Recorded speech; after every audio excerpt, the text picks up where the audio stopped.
Hi, I'm Jared Petty. I'm joined by Mark Ryan Sully.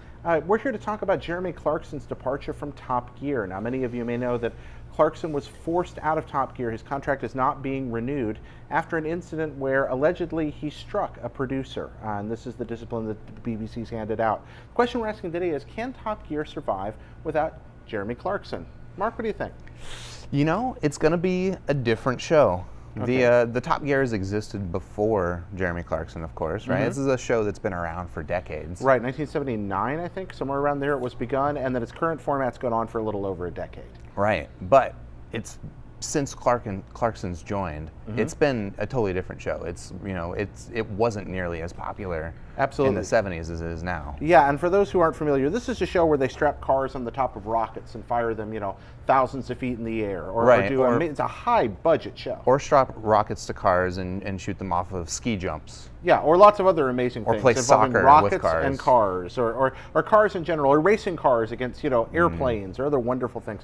So with Clarkson's been a big part of this. He's largely the voice of the show. Do you think that the current two members of the cast that work alongside him are going to remain there? Because that trio has been the identity of the show for a very long time, and all their contracts are up for renewal this year. Right. So the trio, Richard Hammond and James May, they're awesome. They're a great trio.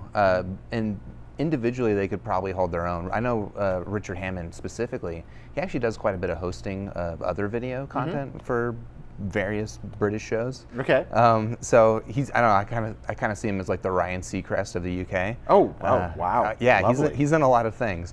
So he, obviously he can do it himself. Yeah. It's more a matter of is that chemistry now going to be there with just those two? And I think there's some chemistry, but it's definitely a different show without Jeremy Clarkson. Do you think it has the same appeal without Clarkson? I mean, if we bring somebody else in to replace him or an all-new crew in, do you think it's going to have the gravity drawing viewers to it? Because this is a national and worldwide phenomenon for the BBC. It's one of the most popular real-life-oriented shows that's ever been produced. I think it's definitely going to take a hit. In terms of popularity. I mean, you can see that in the U.S. they tried to recreate the same recipe, right, with the U.S. Top Gear. It's nowhere near as good. I mean, there's probably a lot more different than just not having Jeremy Clarkson. Yeah, they don't have the budget, for example. They don't have nearly as much money to burn. A big point, yes. But yeah, you don't have this. Still, Clarkson was known for being engaging and charismatic with his audience. But he'd also been in trouble.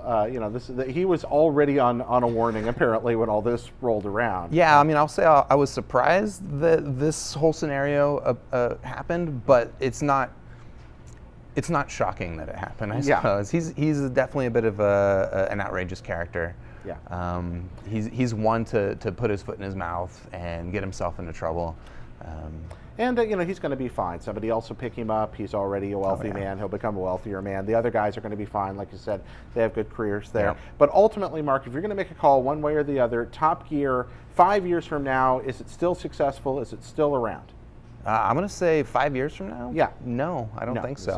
He's saying no to 5 years from now. Yeah, I mean, it's still a big question of whether or not, James May and Richard Hammond even want to do the show without them. Yeah. And even if they do for another season or two, I think they're going to see the popularity wane. Great. So folks, that's your oracular prognostication from Mark Ryan Sully. Wow. I think the show will endure if the producers want to keep trying to make it. I think they'll find a way to make it work. And then it may even rise to further heights of popularity given time. But will that be allowed to happen? Only time will tell. So, for all things related to fast cars and other fast things and rockets and explosions, etc. at all, visit your friends here at IGN. Bye-bye.